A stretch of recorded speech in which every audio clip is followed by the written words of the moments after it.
Halo sahabat Nurjaman, berjumpa lagi dengan saya di channel Nurjaman Kreator. Channelnya Sinopsis Film. Oke, di sini saya akan menceritakan film Preman Pensiun 5. Di adegan pertama terlihat saat itu si Gondrong lagi di tempat soto. Mereka berdua berniat untuk menunggu kedatangan Taslim. Tidak lama kemudian ternyata Taslim pun datang ke tempat soto tersebut. Mereka pun keluar dari tempat soto tersebut.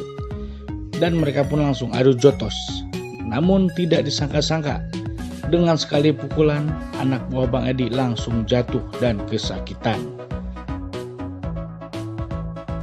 Sementara si Gondrong, yaitu temennya, malah kabur ninggalin dia yang sedang kesakitan. Akhirnya karena Taslim baik hati, dia pun disuruh pergi oleh Taslim. Dasar si Gondrong preman kentang. Begitu mereka sampai di base camp, mereka pun langsung melapor kepada si botak, yaitu tangan kanannya Bang Edi, bahwa mereka habis dipukuli oleh tukang parkir di pasar. Akhirnya mereka pun mencari Taslim ke pasar bersama si botak. Ternyata di pasar hanya ada si Ajun. Mereka menanyakan keberadaan Taslim, namun si Ajun bilang nggak tahu. Akhirnya si Ajun pun dipegangin dan ditonjok oleh si botak.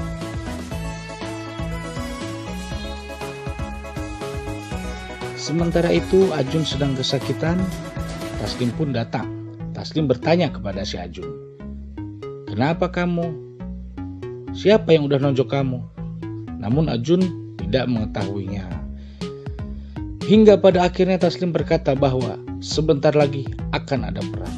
Namun Mawar dan Ajun tidak mau ikut karena mereka takut. Sehingga Taslim pun pergi sendirian untuk mencari orang yang telah memukul Ajun. Taslim mencari mereka, lalu menanyakan ke tukang soto keberadaan mereka. Namun sungguh disayangkan, tukang soto tidak mengetahui keberadaan mereka. Taslim pun pergi.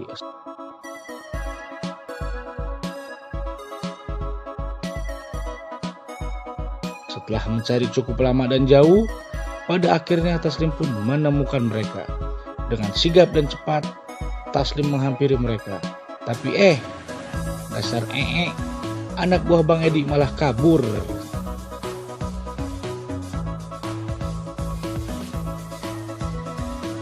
Sedangkan di adegan selanjutnya, Kang Darman menelpon Tony.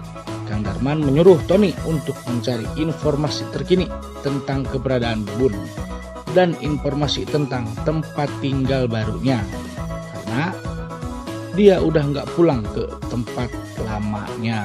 Siap, jawab Tony. Kemudian Kang Darman berkata kepada anak buahnya bahwa Bubun jangan sampai lolos lagi. Kita kasih pelajaran sekali lagi karena dia sudah ingkar janji. Terus kita buang dari terminal, biar Tony, si bos kecil, yang pegang terminal.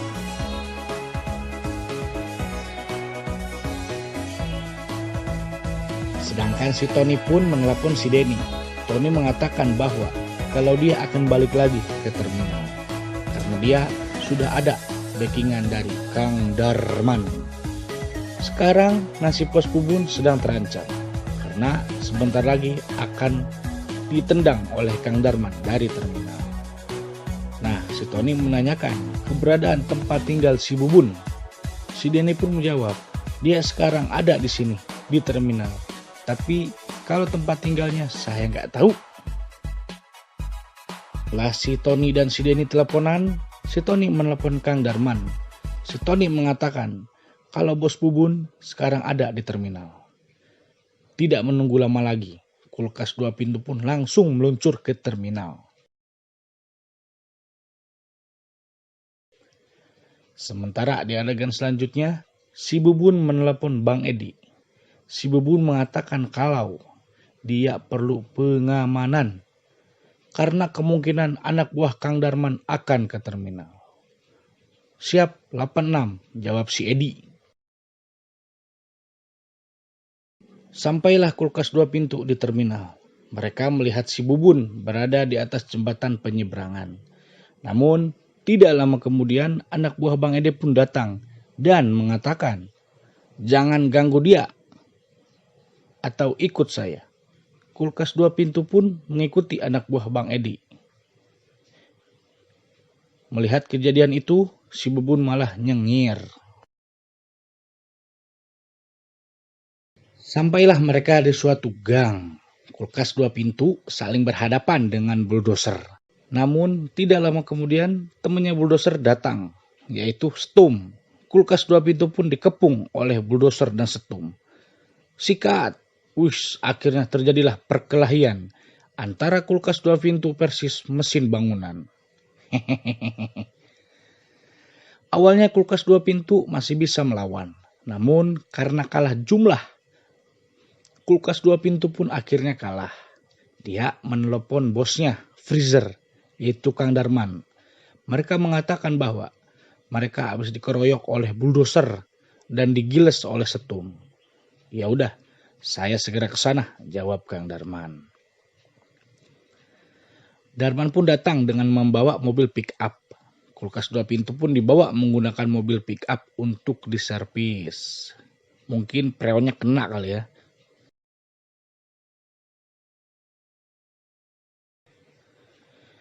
Kemudian si Edi menelepon si Bubun. Si Edi mengabarkan kalau anak buah si Darman sudah dieksekusi. Lalu si Bubun memerintahkan si Denny untuk memberitahu si Tony bahwa dia jangan berharap lagi bisa ngegeser saya. Karena anak buah Kang Darman sudah habis. Si Denny menyampaikan pesan Bubun ke si Tony.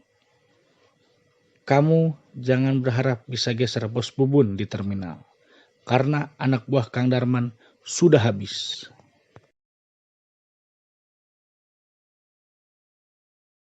Oke, sampai di sini dulu ya ceritanya. Tetap ikutin channel Nurjaman Kreator agar kalian tidak ketinggalan cerita-cerita film atau sinetron lainnya. Terima kasih.